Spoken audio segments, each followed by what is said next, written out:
everybody, and welcome to the Wildings Podcast. We are on episode 4. Whoop whoop. Yes. And I have I have doctors in the house today. I have Dr. Angel Boulos here. Hello, Dr. Angel. Hello. Hello. And I have Gerry here. Yeah. Dr. Gerry. Yeah. How are you today? All good. Good, yeah. All good. Did you find the place okay? Mm-hmm. Yeah. Did you see the morgue? Yeah. It's very. You know where you are in this place, like. Yeah, in the morgue. Yeah. I didn't see the morgue. No, you didn't? No, I saw lots of murals. No. But Oh, yeah. Not the morgue. Anyway. No, the other time I was here, the doors were open to the morgue and you could just see the coffins lined up. Mm-hmm. Oh dear. Yeah, it was really morbid. And then There's people a were wild like, pile of interesting businesses yeah. in here as well. Yeah. Like marketing this and all. Yeah, well, they do a lot of spinning sessions here, like a little DJ booth and all. Mm-hmm. You never leave. No. Do you get like a membership or something like that? Yeah. You just get a membership. You can live here. Could you? Yeah, you can Is there move in. there is a gym? No. There's no gym? No. What is there here? There's marketing. You can drink lots of beer. Yeah, you can drink beer from the canteen right over there. Or the big brewery. Mm-hmm. Or the brewery. That's over here. We're not allowed to mention that. No. No. Why? Because you're not sponsored by them yet, are No. you?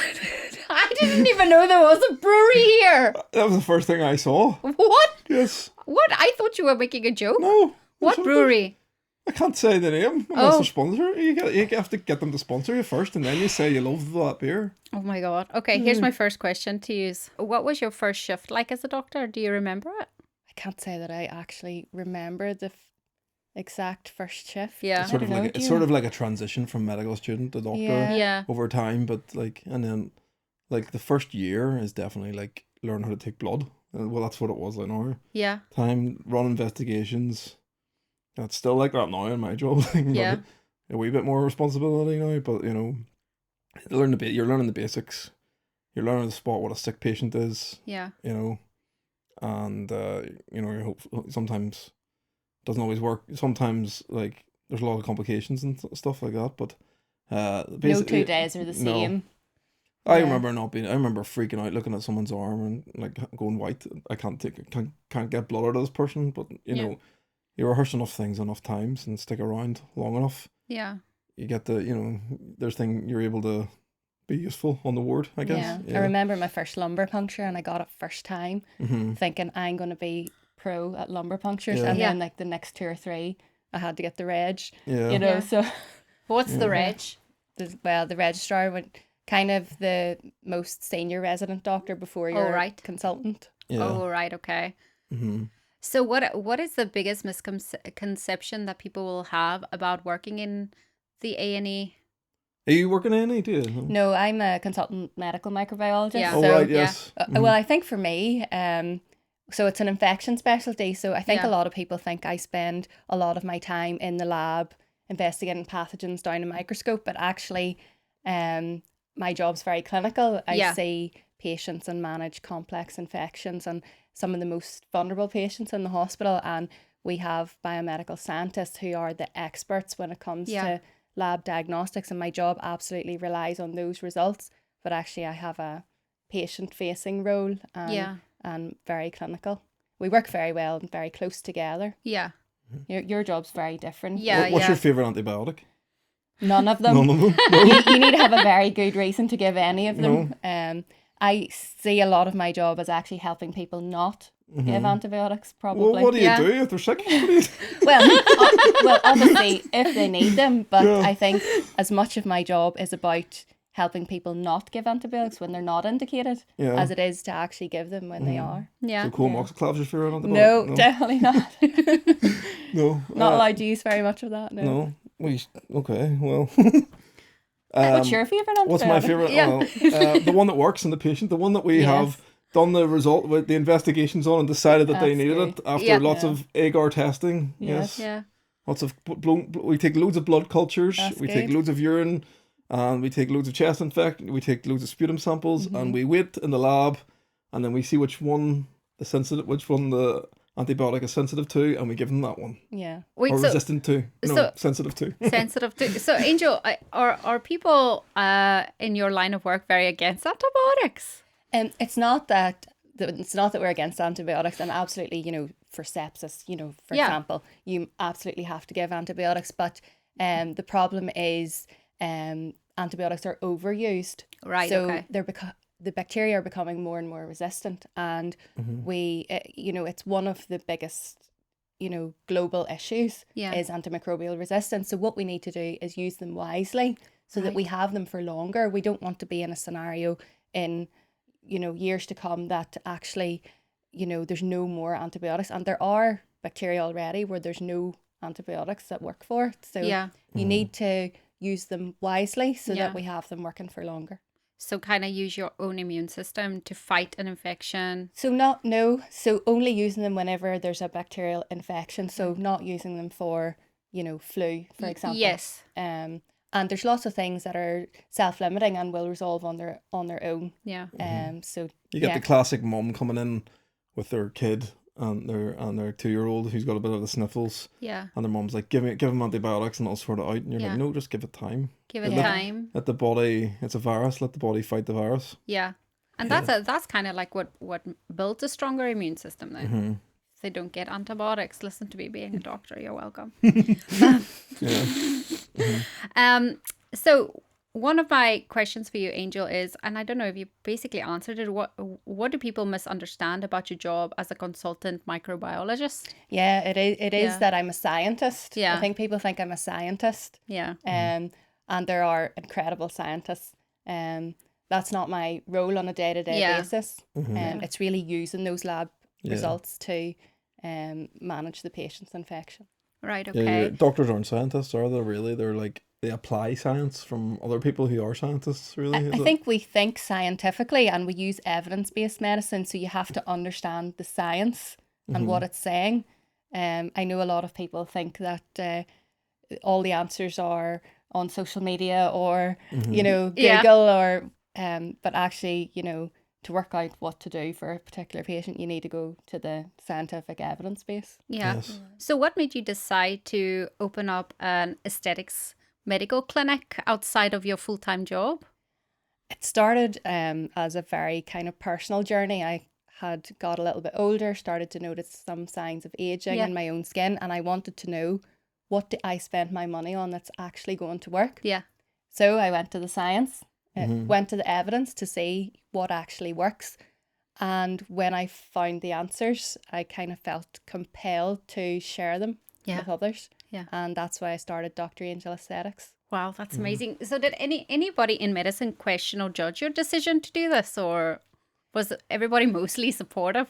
Yeah, I think probably I was my own biggest critic. Right, okay. I struggled with not wanting to make anyone feel like they need any particular treatment. Yeah. Versus wanting those people that are seeking these kind of aesthetic treatments to have options to see honest, ethical doctor.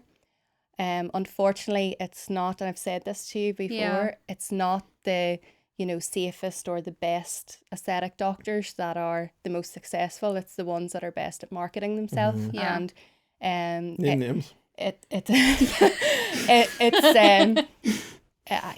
wanted to be part of the conversation to help people navigate it safely if they are interested in aesthetics treatments. So what do you think is the biggest myth in aesthetics and skincare?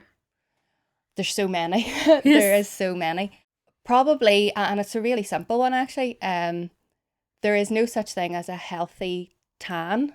Oh. So tanning, that's actually, your skin is damaged. We do need a little bit of exposure, like 5 to 20 minutes for vitamin D, but that's enough on your forearm. Yeah. If you're actually, getting a tan or burning that, your skin is damaged. And we know that over 90% of the signs of skin aging are down to the sun. Yeah. So yeah, stay out of the sun, especially if you're Irish. Yeah, well, if you look at the skin on your forearm, it hasn't been exposed to the sun in the same way as the other side of the inside of your forearm.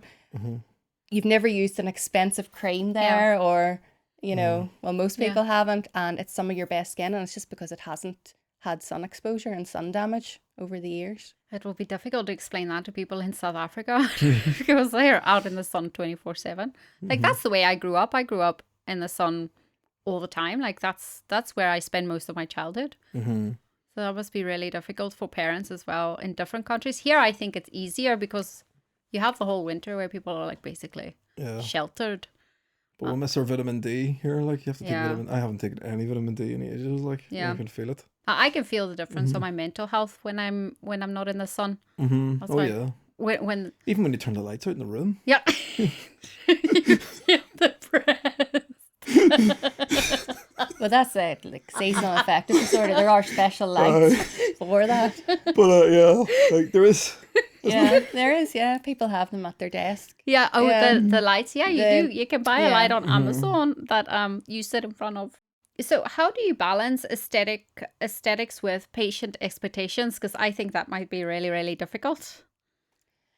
Yeah. I think it's really important to listen to your patient, understand what their concerns are, what their expectations are of any treatment, and maybe, helping guide them. Maybe treatment's not in their best interests. So you need to be open and honest. And, if a treatment isn't in their best interests or even is going to be harmful, I wouldn't carry out a treatment. Yeah. And if actually from what I'm hearing is that there's a treatment that would serve them better that I don't do, I'm very happy to, signpost them and give them advice. That's very good. So I think there's a lot of like people in aesthetics that will probably not even consider that because they want to just think about their own gain in that situation instead of helping the patient. Like what do you call these backyard mechanics, backyard aesthetic people that like have all these fake products and stuff. Yeah, I would definitely steer people away from any of that. And like I say, that's why I'm part of the conversation because, people should absolutely see someone that they can trust. Yeah, do your research. Who's not out for financial gain. Obviously,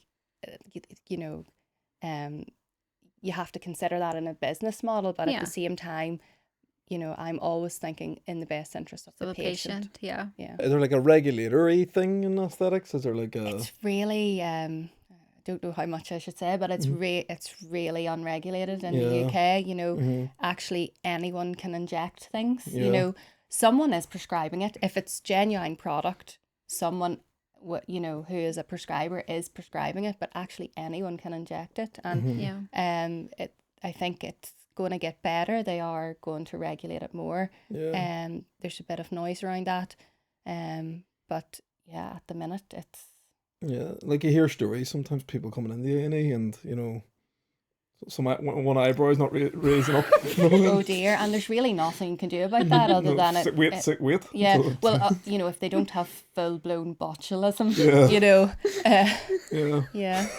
So that actually happens in A&E? Well, is it in my head somewhere? I can't, I've seen a lot of. Okay. But it may or may not have happened. Yeah. Well, there could be a stroke-like presentation. Yeah. Oh, yeah. Yeah. But it turns out just to be unless they bad went. Botox. Well, if the history suggests, depends what the history suggests. If they went to some clinic, a couple of days ago. Yeah. So. But at the same time, it works for a lot of people, doesn't it? Yeah. I enjoy Botox a lot. Really, I do. I would do it every 2 months if I could. How it works? How does it work? It works. Now I'm not an expert in this, but I was told it's like an injection of botulism toxin into your head, blocks the nerve, so you don't raise your forehead for a couple of weeks, and then those wrinkles just naturally smoothing out. Is that? Yeah, the reason the wrinkles are there is because the muscles of facial expression are moving, and that causes creases in the skin, and the more they move over time, the deeper the creases get. So people go from having lines only on animation to actually having static lines. Yeah. Nobody needs Botox, it's a very individual thing. Would you do, because you are a comedian by night and a GP by day, and a GP by night most of the time as well. Would you do comedy as a full-time job, or do you like having the best of both worlds? Well, who is a full-time comedian really? Like, there's about 5 guys, isn't there, in the whole world? Fair. You know. But would you, if you had the choice and somebody guaranteed your millions? See, the thing is, if you went full-time, if it was possible to go full-time, Yeah. like, what would you be doing all day? You know, you would be sitting there Writing. trying to get, you know, but like, if you're in the real world, if you're talking to people, Yeah. your brain's jogging a bit more and you think of more stuff to say. Yeah. So I don't know if I could do it. I don't know what, it's not a choice at the minute really for me, but it would be, I think there's a nice balance between not any sort of day job is good for like all the comedians, you know, that you like, got probably 90% of their jokes when they were working. Yeah. 90% of their material when they were working. Like, one of my favorites is Tim Dillon. He worked as a tour guide in New York and a real estate broker, just working around an office, just going on that bus talking to people. Yeah. You know, that's probably giving him 90% of his jokes. And then if you're not interacting around people, if you're sitting in an office trying to think of something, that's really, really hard. You need to, it's a living thing, isn't it? 100%. I think I've gotten most of my material about experiencing life. I think if you don't have like a job or like outside stuff outside of comedy, what the hell are you going to write about? The appeal of being full-time, like, who's like full-time to me, what was that, like millions of, like, they're loaded, those guys. Yeah. At the top. That's like Matt, that would right? be nice. Yeah. Has working in A&E influenced your comedy in any way? Not that I can report, like, you know, No. that I can't like officially say, like, but I had a wee bit on like just general things that I see, but I wouldn't, you know, there are things that you know, if you saw something, you have to be very careful, like, Yeah. and mostly it's just not patience really, it's just the chat you have. So it could be any job really, as long as you're talking to people. Yeah. Has working in A&E influenced your comedy in any way? Working in any environment with people, you're going to talk to people. Yeah. And, you know, think that's an interesting story or whatever. Yeah. But yes, you cope with one. It's a coping mechanism, really. Yeah. Like, to think of funny things if you can. But then, you know, then you have to figure out like where's the line. Where's like, the line? Yeah. But obviously, like, there's a lot of things that aren't funny. I spoke will be. Yeah, I spoke to a teacher the other day.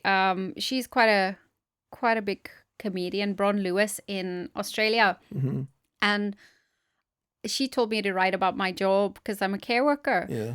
And I said, I'm so scared of the you know, the confidentiality and stuff. And she said, just flip the joke onto yourself. Yes. That way you're not, and make up stories, because nothing bad can happen. If you make up stories, you'll be fine. But I'm still quite hesitant. So change, like, you have to change the details in the story. So they can't be like that. So someone listening can be like, that's me. That's it. You know? But they all have dementia and Alzheimer's. How are they going to remember it's them? And you're a care worker. Isn't that fair? Like, is there a care workers alliance? No. No.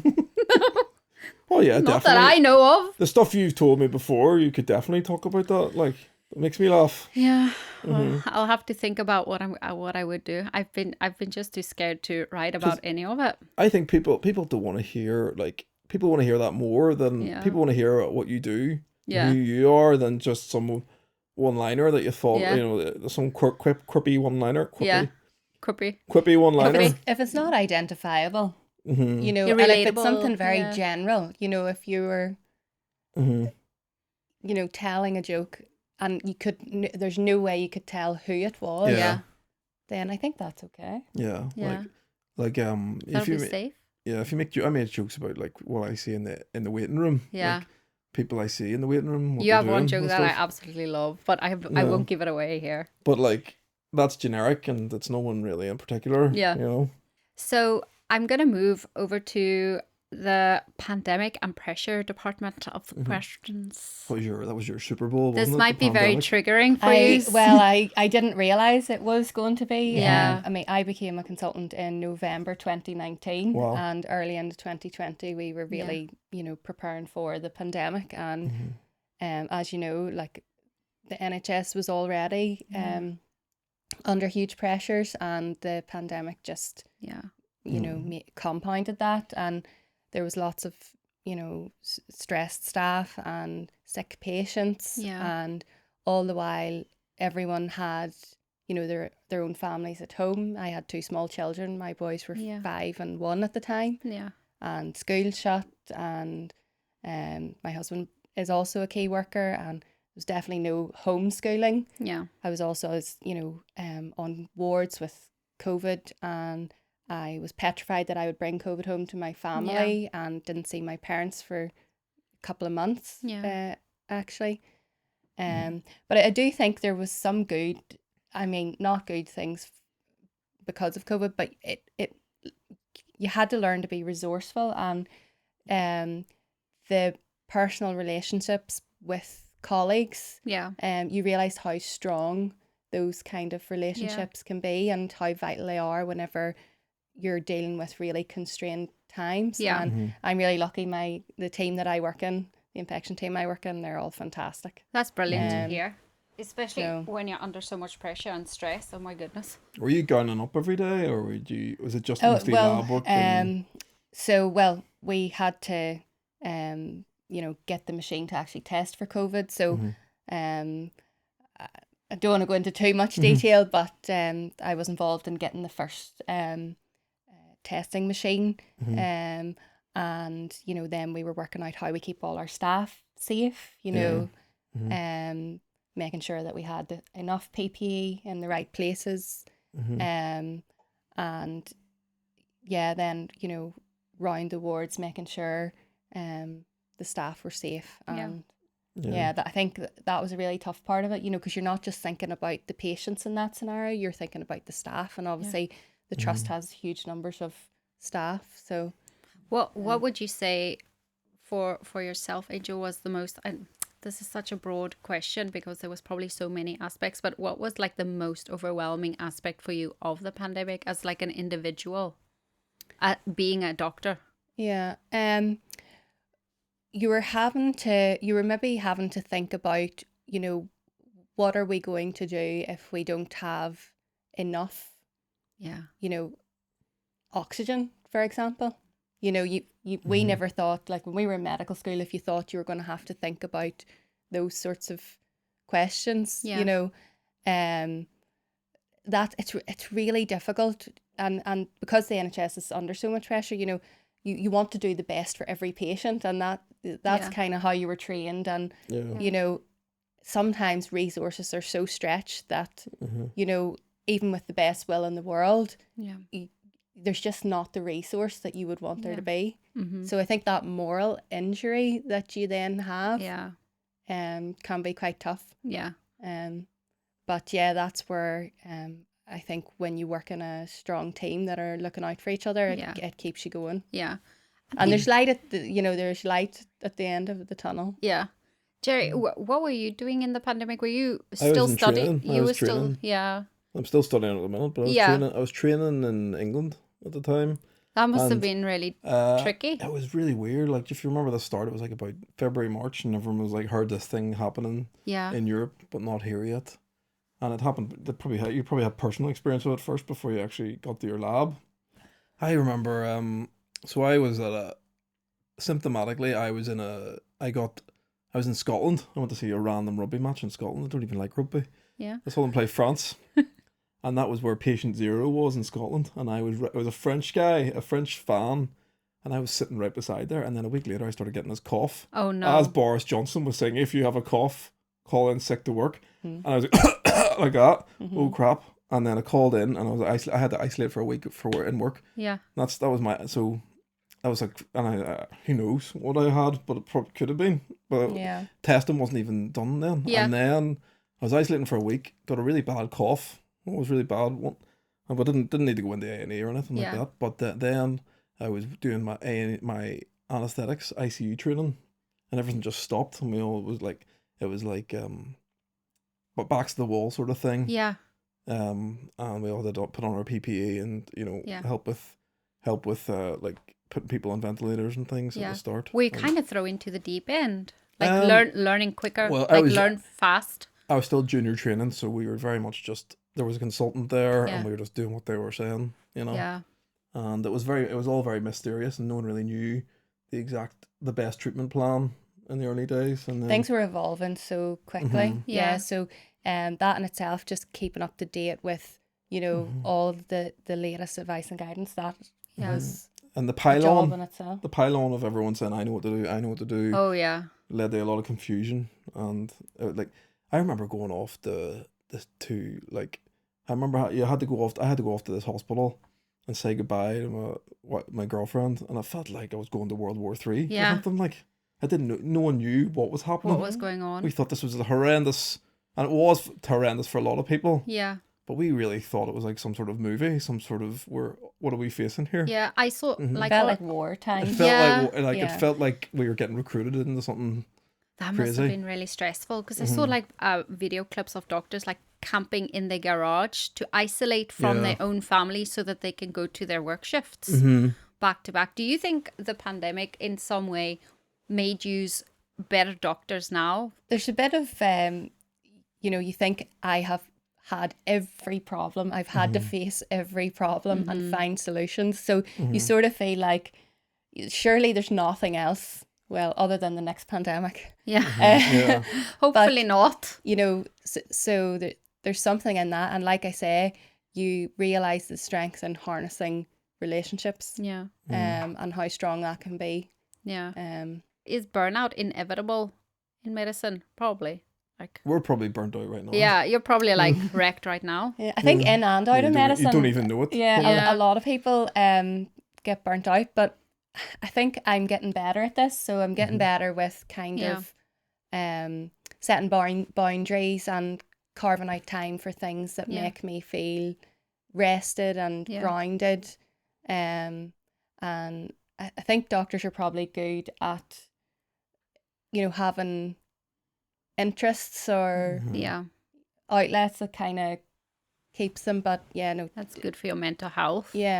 Learning to say no, you know, I think I'm getting better at that, so particularly if I'm starting to feel overwhelmed. Have you met my wife? No, I haven't, but I'd love to. Well, I don't mean say no to your wife, because you should never say no to your wife. But no, say, you know, if people are asking you to do things, or, you know, take more things on, or, you know, just, I actually read the book, How to Say No. It's a very short book. Can I have that book, please? I read it on Do you mean you should have said no to the podcast? Do doctors feel safe admitting that they're struggling, or do you think doctors will keep that to themselves in fear of it slowing down their professional career? There's a mask you have to wear. No, not like a COVID mask. No, but like there's a persona you have to adopt. Yeah. There's this ideal doctor that everyone's adopting, and he's professional. He talks, you know, knows exactly what to say, when to say it, and you have to aspire to that. Yeah. So you have to kind of be that person. So sort of just never and admit. that person doesn't really admit when they're, you know, that guy's got it all under control. Yeah. I don't think we're getting better though as a profession. Like, I think that kind of like psychological safety in the workplace, you know, that's kind of a term where people are actually thinking it's okay to ask for help, and actually we know it's better for patients. You know, whenever people feel psychologically safe to ask for help. You know, if they're struggling, and even when we look at leadership within the NHS, it's definitely moved from, you know, authoritative and you know, you don't question your seniors, to it's more compassionate leadership and leading with compassion. So I think it's definitely it's a team sport. It's definitely getting better, and I think doctors are happier to ask for help. So who looks after the doctors? I don't know this, that's why I'm asking. It's just I've always been curious, like, who takes, because I know what your line of work is, but there's other doctors that maybe work with, you know, younger children, and they see devastating things on a daily basis, and they obviously would need some form of support. I don't know how you would be able to do that job every day without somebody being there to help you afterwards. I don't know. Like, I've always wondered, like, what do those doctors do after a hard day? They probably need a lot of chat with people. Like, a lot of chat. Go to a comedy club. No, maybe not. But there isn't probably enough of that. Yeah. There's not in GPs. Like I'm not a GP. You never did any GP training? No. No. You went straight to the microbiology. Yeah. Like GPs have this thing called Ballant, and psychiatry have it as well. Yeah. GP. I like the GP. The part of the GP training I hear about that I like is they're in group. They go through their training in a wee group and they reflect on their patients. Yeah.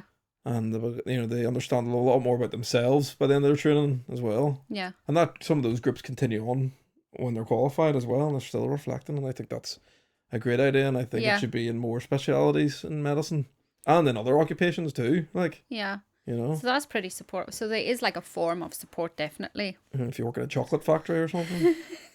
Yeah, I think mental health support in a chocolate factory. Could be hard work in the chocolate factory. Very stressful. Very stressful job. Caramel falling into the not hundreds and thousands going where they shouldn't be or something. I don't know. This is it. This is This is the quality comedy that I do on stage. Follow Gerry on Facebook and Instagram. You'll see the show dates. Mm-hmm. Doctors are good at looking after each other. I think looking out for each other. Mm-hmm. And I mean, we are also duty bound to look after ourselves. We're meant to be fit to go to work. So I think there's something in that as well. I know for me, I'm lucky I have a really big loving family. Yeah. Mm-hmm. I also recognise though that there's a lot of people working in our NHS that have maybe left their family to come and work. And I've, had doctors over to my house that have moved here from elsewhere and, not had family to spend, certain occasions with and things. And I'm very conscious of that. Yeah. I don't know, like the Christmas time as well. Like some of those doctors were eating Christmas dinner on their own. Yeah. Because they're not from here and they're living in some flat somewhere. You know, and that social side of it is really important. And I don't like I compare England to here. And I don't see a lot of that camaraderie here, like social outside of work. It happens here and there, and but and obviously in England some hospitals are better than others as well. But it's great. I think, like if you look at have you ever seen Top Gun? Have you seen the new Top Gun movie? They're playing volleyball. You know what I mean? They like the gel. They go out and do social things together. I'm not saying that. I'm not saying we all do that. Like, but they all go to the pub after. They all go to go and play pool or something after work. Yeah. And even if you watched ER, there was a bit more. That is a dream. Yeah. They don't go out after work and chat about reflecting their patients. Like on Grey's Anatomy, where they go to that bar and have the crack. It's it's not like that, and it should be a bit more like that, I think. Yeah. And have a bit better, common rooms and a bit more like, who is this person? Like, I don't think consultants would be so scary to people if you're playing table tennis with them. Just little micro things like that would be good, but obviously consultants are not scary. They're doctors are real people too. Yeah, they have the same struggles and we need to see that by a bit more camaraderie and a bit more barbecues, quiz nights. Quiz nights is a good idea, and like team building is probably something nice. I don't know. Would that be a thing for medical people? Like, no. Yeah, well, we have done that. At times we went and it was like you had to climb and stand on a really high post and things like that. Good. So, but it does take teams to, there's no there's no pot of money for that, if you know what I mean. So, that would help. Actually, could we get that? Yeah, that would be good. You heard it here first. Let's get some team building in the NHS. Did you fall back and everyone had to catch you or something? No, it was like one of those. You were kind of strapped in, and then you were, walking along things and just encouraging each other, and having that bit of time, a bit of downtime to actually find out, about each other, and I remember we did icebreakers on the last day of placement. That made sense. Yeah.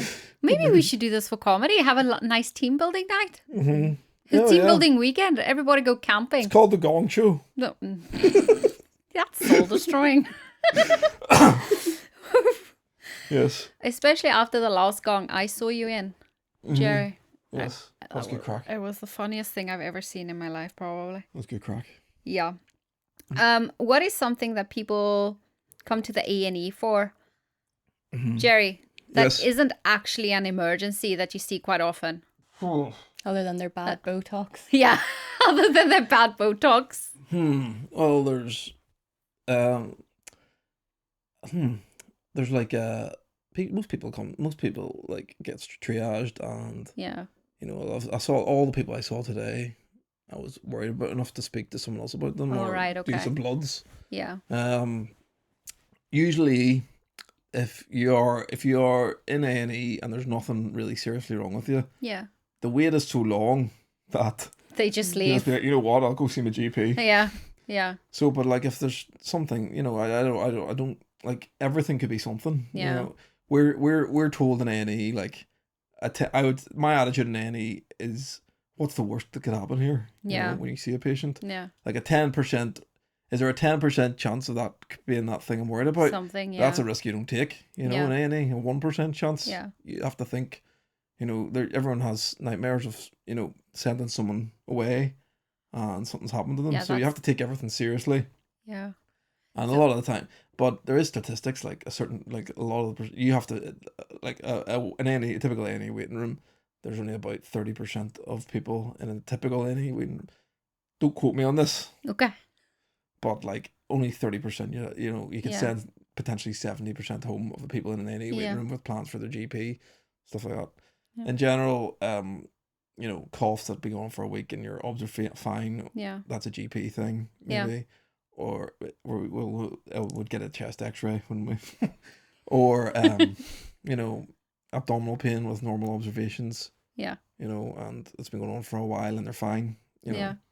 But we don't know these things until you do investigation, so you don't really know. When I was a kid, Yeah. I went to A&E because I got stung by a bee in my finger, and I caught it like I was firing conkers. And So that's what you don't need to go to A&E for. Yeah. Don't go to A&E. There's an example from my own Unless life. you have an serious And I called my mum. allergic reaction. Yeah, unless you had her own, but I didn't. And I was Yeah. like, well, I called my mum from the A&E. Mum was like, Gerry, come home. Gerry, come home. Don't go to the A&E if you get a bee sting, okay? Yeah.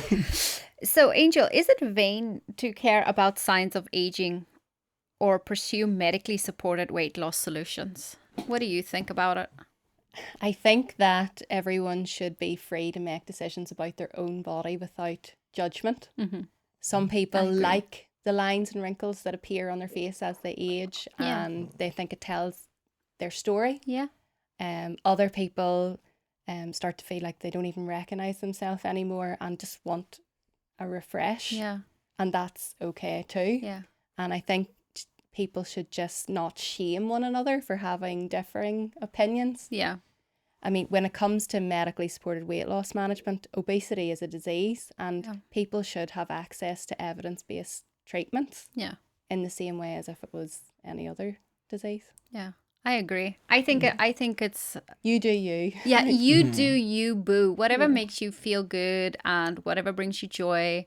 And at the end of the day, it's good for your mental health when you feel good. So whatever that is for you personally, just do that. Yeah. And for you? Well, every treatment, if you think about it, every treatment was once not there. Yeah. You know? And when like insulin came along, people were like, I don't know about this insulin, what's this doing? Yeah. And obviously it saved a lot of lives and Yeah. stuff. And there's obviously these new drugs, Moderna, Ozempic, and I don't know a lot about them. Mounjaro. These are fairly new drugs on the market, aren't they? In the last 10 years, last 2 years really. I've seen more and more people taking them. Yeah. And we're very much these are there's going to be newer versions of these drugs getting better and better. Yeah. As well. And the taboo around these drugs is going to become less and less. Yeah. I think, but I haven't done any research here, but I would just be, there's no such thing as a free lunch, really. Yeah. And all these wonder drugs, if you know, some people come in with complications of them, and you have to be careful of that too. Yeah, well, I think when you're talking about medically supported weight loss management, it's really important that it is medically supported, you know, and that there is a doctor there guiding. Yes. I think these medications are going to, they're having huge positive effects, but there is potential side effects. Yeah. And part of it is, you know, your doctor explaining what they are, and they need to be used for the indications, you know. So obesity is a huge risk to cardiovascular, metabolic health. Yeah. there are risks with any drug, you know. So yeah, it has to be indicated and it has to be appropriate for that person. Have you ever had to say no to patients for ethical reasons? I mean, first do no harm. So if I thought somebody was going to have harm, or if I thought, you know, somebody was after a treatment that wasn't going to be of benefit, or thinking of aesthetics, you know, if someone has body dysmorphia or something, you know, you always have to be mindful and consider a patient as a whole. And, you know, not be driven by, you know, profit, be driven by the best interest. I would say I agree with that, but I'm not a doctor. I agree, though. I do agree. Do you think the quality of mobile phones are so good now that we can take pictures of moles or things on our phone and send them to the GP or a dermatologist? Maybe for some things. I'm not a dermatologist, so the only way I'm able to offer this is because it is that partnership with the consultant dermatologist, and it is dermatoscope images, which are going to be better than just your iPhone images. But I mean, iPhones are pretty good, and you might they might be happy to call some stuff, because basically what you want to do is say, you know, this is not a concerning lesion that needs a biopsy, or this is a concerning lesion, and then speed up that process for them to get a biopsy. Yeah. So on a different note, Gerry, how do you balance medicine with something that fulfills you so creatively? The job I'm doing takes up a lot of my time. Yeah. So most of the time, in my free time, you're just sleeping is amazing. I know, and you're a parent as well, so yeah. So like you do try and fit in, I do try and do some open mics are just fun for me at the minute. Like, and I do try and do that when I can.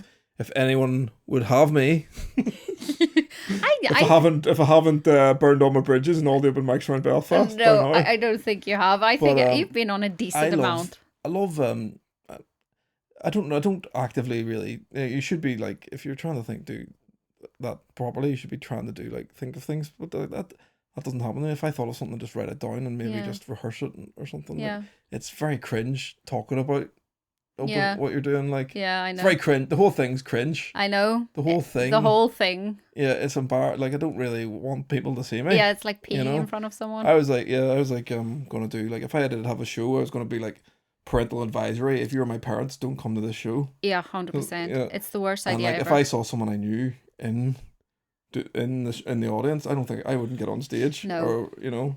Yeah. It's very in the dark, very hidden at the minute, like. Yeah. But and that's just fun. That's like a very passive thing. Just go. It's like a new group of people I've found. Talking. It's like a new group of friends I've found, talking to them.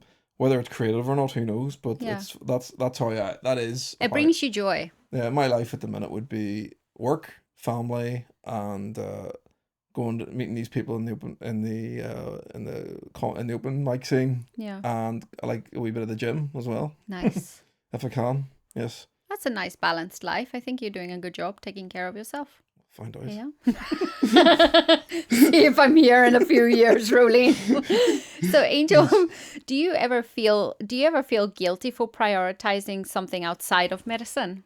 Sometimes, and sometimes I would feel guilty prioritizing things outside of medicine, and sometimes the opposite actually is true as well. You know, prioritizing my medical career over personal life. Yeah. And I think probably if you can find the balance between the two, you're winning. Yeah. I mean, I always said the biggest regret I didn't want to have was how involved I was with my kids and them growing up. Yeah. So I try not to miss, you know, sporting events, school events. Those things are really, I make a conscious effort to be there and be fully present. At the same time, I know that my boys are proud of me and what I do.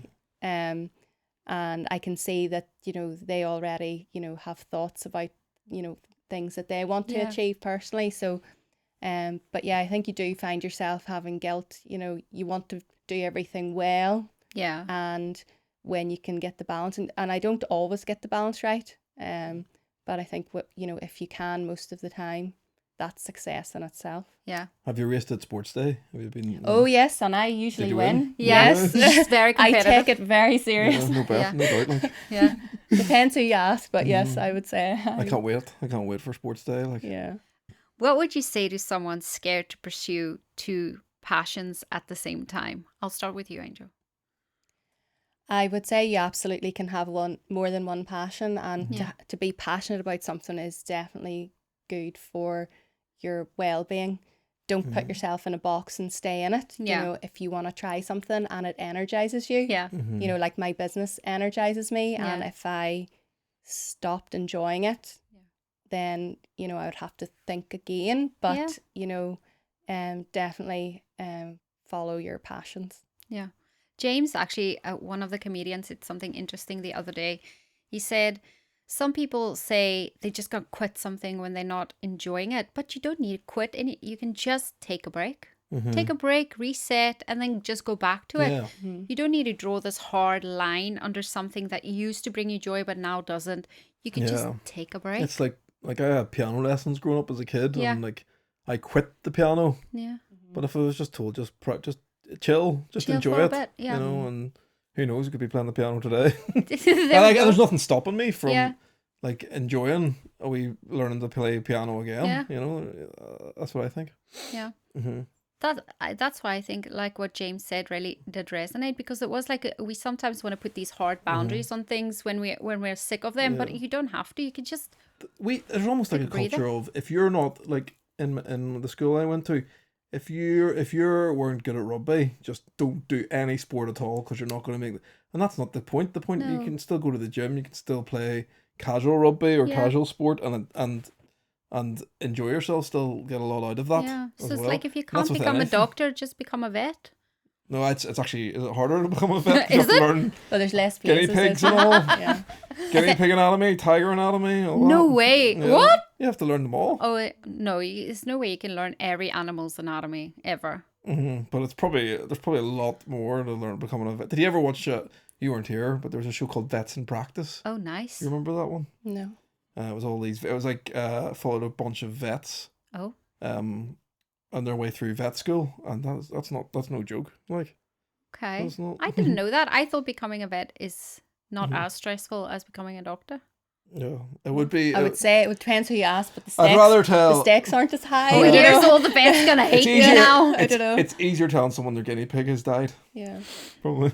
Yeah. I think if you're kind of going back to the passions, if you're passionate about something and you push yourself just slightly out of your comfort zone with something, that's when you grow. And you get a sense of, you know, achievement. So you don't want to stop growing. Yeah. You know, so. It's just nice to find something you like doing. Yeah. It? You know? I mean, that's why I started doing this. I was like, I really love chatting to people and learning new things, because I do consider myself to be quite inquisitive, but also very stupid at the same time. So I feel like when I talk to other people, after every pod, I feel like I might be less stupid. Yes.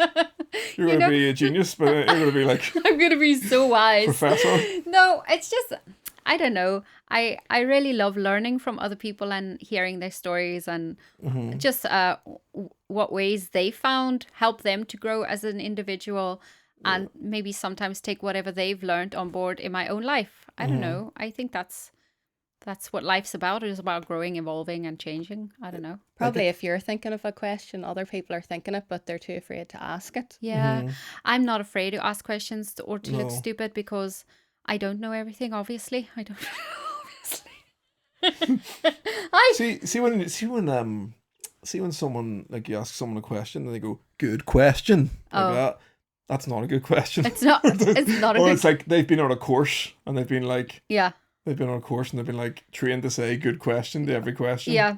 Most of my questions are usually quite obvious to other people, but then I'm the only one that doesn't know it. Yeah. Like, especially like little sayings here, and I'm like, what does bricking it mean? Last time I didn't know what that meant. And so somebody had to explain to me what that meant. Yeah. So I don't really know what it means. What does it mean, really? No. You do know. I do. Yeah. So rapid fire, we're gonna wrap this up. One myth you're tired of fucking hearing. About what? Anything in your life. What's a myth that really annoys you in medicine or whatever? Do you have one? No, What? you don't have one. Antibiotics cure everything. He's not gonna get over antibiotics. Well, I suppose in skincare, Okay. You always hear, acne's caused by poor hygiene or bad diet, but actually no, it's a medical condition and it needs medical treatment. So I think, there's no magic cream that you're going to get on Instagram. Yeah. Mm-hmm. So if you have acne, see a doctor. Dr. Angel. No, well, look I'm not at a her skin. dermatologist. Don't see don't go and see GP. Oh, acne. Yeah. I had acne like it. Me too. I still have it. dermatology. I have adult acne, but it comes and goes. Mm-hmm. I think not it's nice. hormonal now. It sucks. And it comes at the worst time when you're in that angsty When you have a wedding. teenage phase as well. Did you get it as a teenager as well? Oh, I had it really bad in my neck and up here and on my back. Yeah. It was awful. But it was apparently part of PCOS. I don't know. Cystic. I don't know if it was linked or not, but it was definitely hormonal. And there's no quick fix. No, my son actually fixed my. This is an interesting part. My son actually fixed my skin after I had him, but then like the last couple of weeks. But I think I used a product my skin doesn't like. Anyway, okay, wait. What myth do you have? That was it. Antibiotics. Oh, okay. What's the darkest thing? I know you're going to be good at this one. What's the darkest thing you find funny? I really should have done research for this before I came on the podcast. It's fine if you don't have one. It's grand. Yeah, dark humor's definitely not my thing. No, I'm not a dark humor. I like The Office can be pretty like. Yeah. Well, I like The Office. Yeah. With that dark humor. Is there like some? You have a dark sense of humor. Some bits in it, Coffee or sleep? Sleep. Sleep. I'd sleep all. Sleep. My favorite thing to do in the world is sleep. Yeah. Do you love? Do you ever go to sleep and just don't set the alarm and just wake up naturally? Like When does that happen? I don't know, but like No, my son wakes me up. That's my dream. Breakfast. I'd pay £500 for that feeling. I would actually. I wouldn't. Yeah. I would actually go and I won't tell anyone where I am. Okay, I'll tell one person. Obviously, my husband. I'll be like, I'm disappearing for a whole day. Don't look for me, and then I put my phone off, disconnect from the world, and just sleep and watch Netflix. It's the best. And get like a total detox off my phone and just wake up. You need it, feeling refreshed. Do you think you need 8 hours a day? I don't think that's. As you get older, I don't think you need 8 hours a day. No, not realistic for me at the moment. I don't know. Have you ever done the sensory deprivation tanks? Have you ever done that? No, I think I'll feel claustrophobic. I went once. And? I'd recommend it. Do it once. Really? Do it once. What is that? Is that like Stranger Things kind of? I've never seen Stranger No, it's Things. like a dome. It's like a. Isn't it like a dome thing? It's like a dome. I was in England somewhere. Yeah. I just googled it. I was in some farm, and you go in and completely silent. Yeah. And it's like some sort of salty mix. Yeah. Going on, some sort of bath salty Yes, thing. Yeah. it is like Stranger Things. Is it? Yeah. Yes, that's. Were they around in the 80s? That series, Stranger Things. That's what they do. The girl does to like access the upside down. Well, I didn't access anything, but I just had a nap. Did you have a nap in the water? That's what happens. It's like you're like. How do you not drown? Because it's so shallow. It's like it's barely. It's just. Yeah, but they you can't. They figured out as much. It must water. be the salt, like the Dead salt. Sea, the way you float. Yeah. So. Yeah. Very buoyant, and like you're in there, and you just look up, and there's some sort of glowy greeny light thing going on, and then that disappears, and you're in total black. Have you ever? And then all of a sudden, it was like boom, it's finished. Have you ever gone again? I would love. I would go again. Yeah. Why haven't you gone back? Because it's like a big. It's like. It's massively expensive. I'd rather get some aesthetics. But if comedy doesn't work out, you could open one here. Open a sensory deprivation tank. Then you'll not have to go to Scotland. All the comedians will go. Yeah. Is there not one here? I don't know. I don't know. Mm-hmm. Well, you heard it here. Go to a sensory deprivation tank.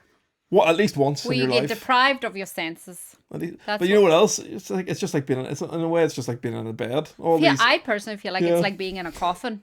Yeah. That's what that sounds like to me. All these spa treatments, they're just like, why don't you just go to sleep? It's the same thing. They all just want you to sleep. Mm-hmm. Yeah. Has our chat encouraged you to go check out the open mic scene on the... Well, I'm going tonight. Are you? She's going to the pub. Yeah. Oh yeah. She should do 5 minutes. She should do 5 minutes. Yeah. Come on, Angel, you got to do some stand up tonight. Are you saying I'm funny? Yeah. Yeah. You have some funny bones. Oh, thank you. Yes, you do. I've seen worse on the stage. Me. That's what it means. That's what it's referring to. Fucker. Anyway, okay, that's the end of episode 4 of the Wildlings. Thank you both so much for coming on. Thank you for having me. The previous one we signed off with saying goodbye in Irish, and I still can't remember how to say it. Digwich. Slang. What's a French? You know French. Au revoir. Au revoir. Au revoir. I've never heard a more Northern Irish way of saying Au revoir. au revoir. You should have every episode a different language to sign off. That's what on. I'm trying. Okay, so this is only the second one. Oh no, this is the third one we're doing. Okay, so how we say? Au revoir. Au revoir. I don't think you pronounce the R. Au revoir. It's because he's from here. Excuse me, I'm French. Oh, are you French? Oh, sorry. But he's doing. Au revoir. Yeah, he's the. I don't know. I don't know. My pronunciation's rubbish. Like. Yeah. Well, you sound like a Northern Irish person speaking French. Yeah. So that's fair because you are. Mm-hmm. Okay, so au revoir. Au revoir. Au revoir.